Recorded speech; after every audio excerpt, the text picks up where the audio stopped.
So as you can see, putting in a 12-hour day until midnight where you're just dead exhausted kind of leaves a lot of stuff laying around. So I got some cleanup to do. Mucho chips, right? But it was fun and I enjoyed it. I like having projects and I like having things to do that people want. That's key to me. I really like that. Well, as you can see in the process of doing these trimmers, I've created a lot of holes to fill with wax and shots. So I thought I'd come up with a little deal here that would help me fill them really fast. This is hopefully going to work out the way I think. I'm going to try and make a bunch of holes in this so I can fit 25 shells in here so they'll fit really snug in this. And then I'll just be able to go right along and pour wax all in them and not worry about wax getting everywhere. So let's see how that works out for me. I'm going to start off with a 3/4 inch drill bit, which is slightly smaller than the holes. The holes are about 0.78.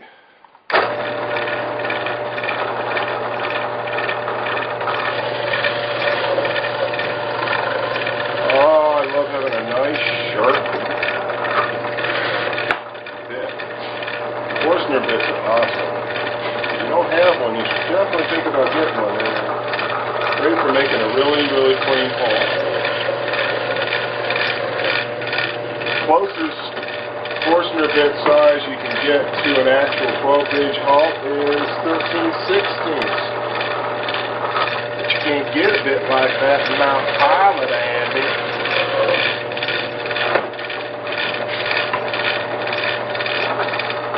25 holes here.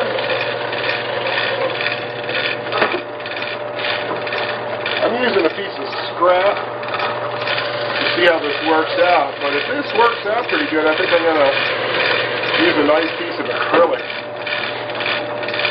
and make it look all purdy and everything. It's how you cover with wax anyway.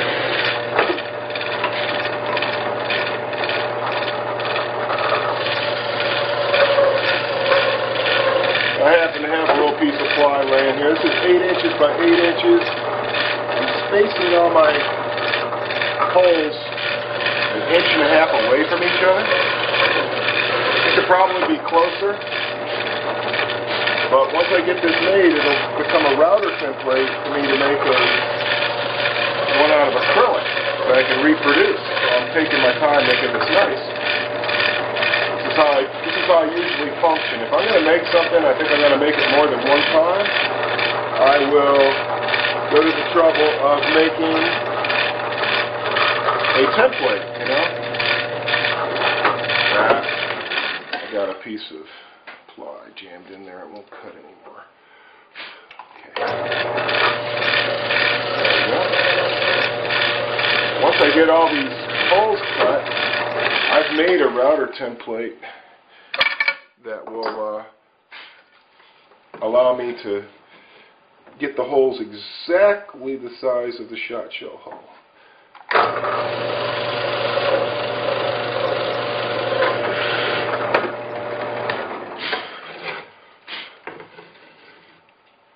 So, let's see where this is going. I don't think you need to watch all 25 holes getting drilled, do you? But I'm basically going to blaze out all the holes on this and we'll take it from there. So there's the Holy Wax Slug board, the starter anyway. I'm going to have to enlarge all these holes slightly. I'll show you why. Okay, here's an empty hull. Okay, as you can see, it does not want to fit, man. She's not going to go.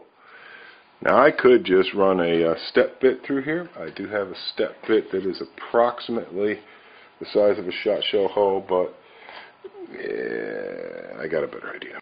Okay, so using my little router table, and here's a little very simple template I made. See, this template fits the shot shell pretty tight. So you can see now I'll be able to virtually screw a shot shell in there, so it'll just stay right where I want. And the idea is once I get all these holes done, I'll just screw my holes right in there. I'll be able to lay the whole thing on the table and all over it. 24 more to go.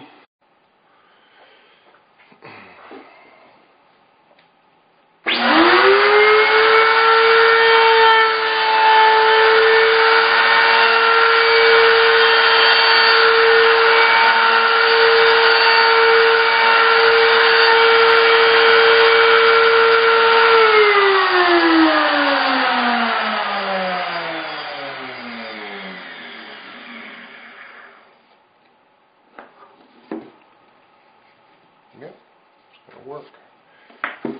Won't be time consuming, but once I have my little pattern made, it'll be an awesome thing.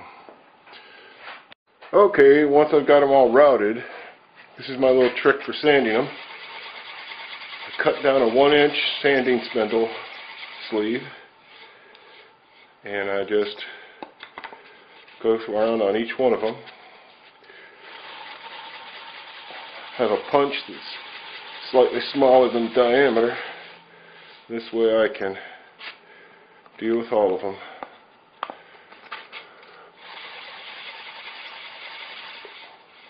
So, a little trick, huh? Because they don't make 3/16" sanding spindle.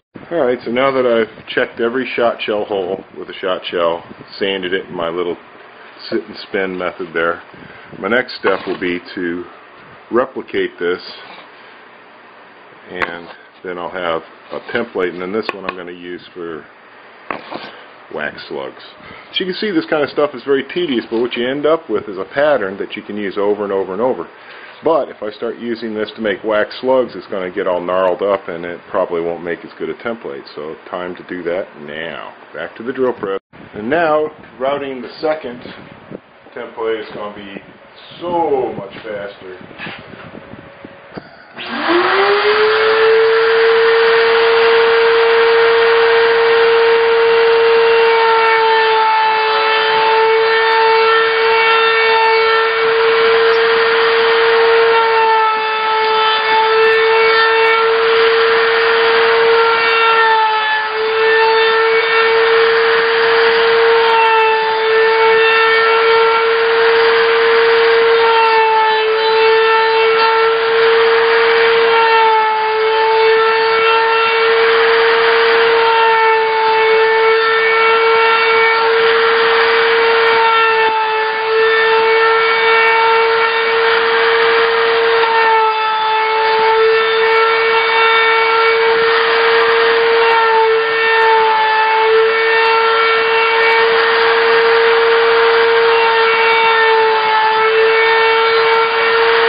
Okay, now what I'm up to is I've taken a piece of 1/8" acrylic that I have. I have a bunch of scrap acrylic. This happens to be some sort of baby blue color. And I've taped it to the template that I made from my master template. And I'm just going to drill out the holes and show you. Again, the Forstner bit works great for drilling plastic. Makes a really nice clean hole as long as you have a nice flat backing.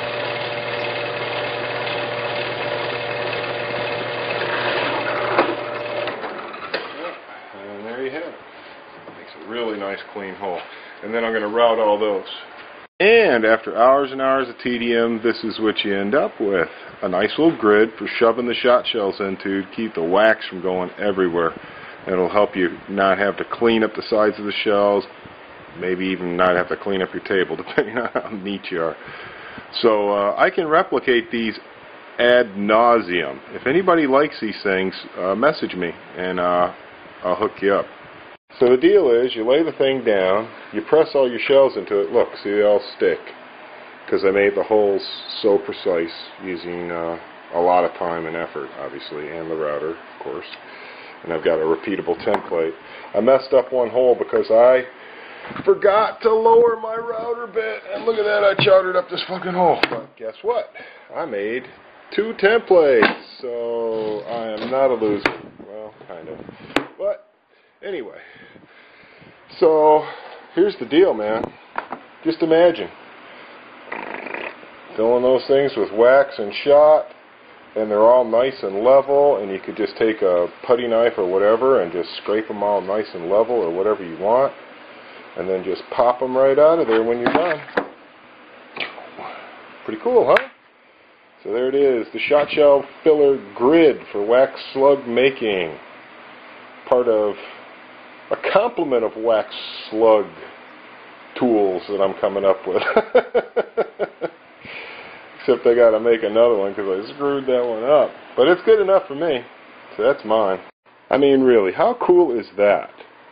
To have all those little shot shells just stuck in there, they won't come out, and they're ready to be filled.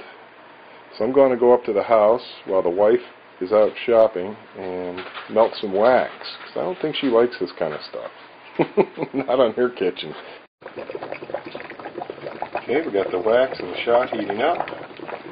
Here's my little shot filling grid. And the little hole that I screwed up. The rest of it looks pretty cool. And let's see how this works. Okay, I'm going to try and do this with the camera in my hand. See what happens here.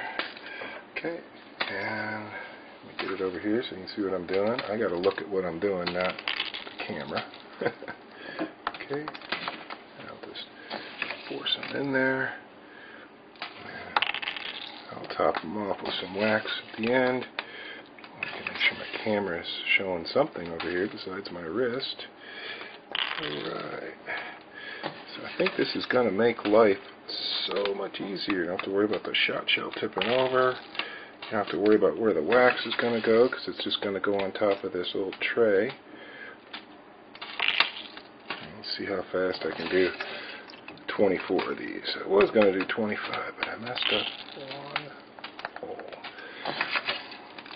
Seems to be going pretty fast.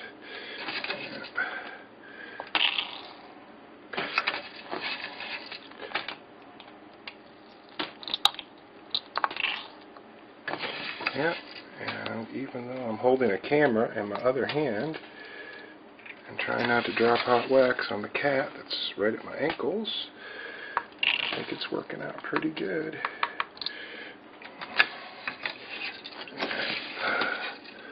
Multitasking.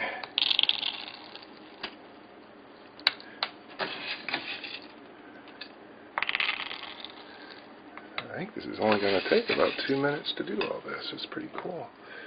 That's not bad. I can push the ones that fell off into there until they cool, right? Okay. Cat is really in a bad place. Right at my ankles. Why don't you try and lure him away, Nita, so he doesn't get any hot wax on him. That would be a real catastrophe, wouldn't it? Yeah. I definitely don't want that. Okay, and with my luck, my wife will probably walk right in the door. As I'm doing this, she'll be like, "What are you doing in my kitchen?" This cat does not want to do You see this bent spoon? That is another good little trick. If you take a vise or a pair of vice grips and you just squish a spoon, it'll make your life so much easier. I try to get more shot and less wax in these babies so they have more action when they hit the target. And I cap them off with wax at the end.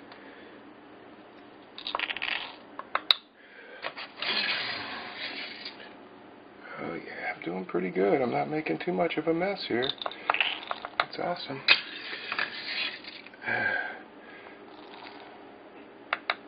Okay, and one more to go. I guess it took about 3 minutes. That's not too bad, but also I could probably have gone faster if I'd had the use of both hands, right? And now I'll just go along and I'll make sure they're all topped off. Any ones that I didn't quite get. Get some wax on them, some pellets in them. Alright, so that's the basic idea, and you can see that that really saved me a lot of mess going down the sides of the shot shells. So if you guys are interested in this thing, get a hold of me, and maybe I'll make you guys some. Now, other than just holding the shells in place and keeping the wax off the sides, the main reason I wanted to make this is so that I could finish the tops of them a little easier without having to hold the shell in my hand. So once the back of the spoon is hot, see, you can just run it right on them like that. And my wax is starting to cool down, so it's not as easy. But basically, just use the round part of your spoon, get it hot, and you just rub it over the tops, and you can get them all so that you know they're covered with wax, and you don't have any chance of BB striking a primer if it's in your magazine tube. It makes it a little safer. And then I'm going to pop these out as soon as they're cool. Okay, I want to let them cool a little bit first. But so you can really just get them. It's like frosting a cake now. It's so easy. You just get the spoon hot, and you can rub it right on there, just like that. And the temperature's low enough, it doesn't affect this acrylic at all. So this will hold up to many, many uses. All you got to do is put it in some hot water. The wax will come off and float to the top, and you can recover all that wax and whatnot. So I'm going to let these cool, and then I'll pop them out and show you how they came out.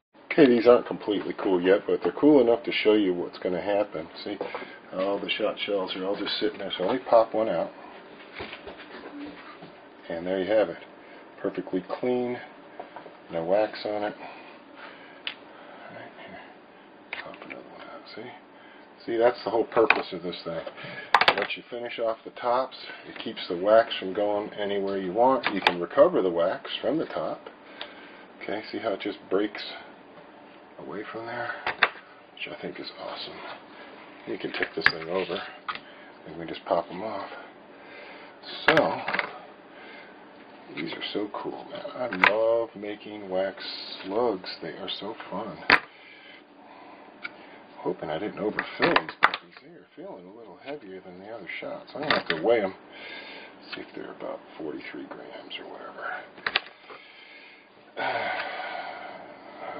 Hopefully I didn't make a bunch of super heavy ones, but you can see no wax at all ran down the sides.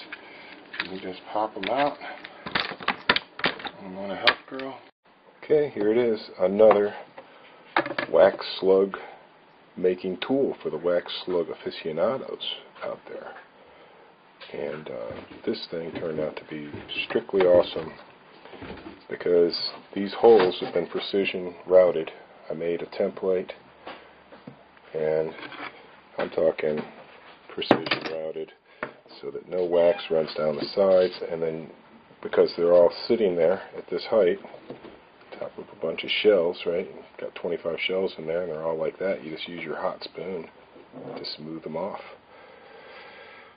I think these things came out great. I always have wax down the sides of my things, and I have like unlevel tops. The tops are always unlevel, BB sticking up and everything. I just made 25 slugs in about 3 minutes, and all the tops are beautiful, and there's no wax on any of the sides.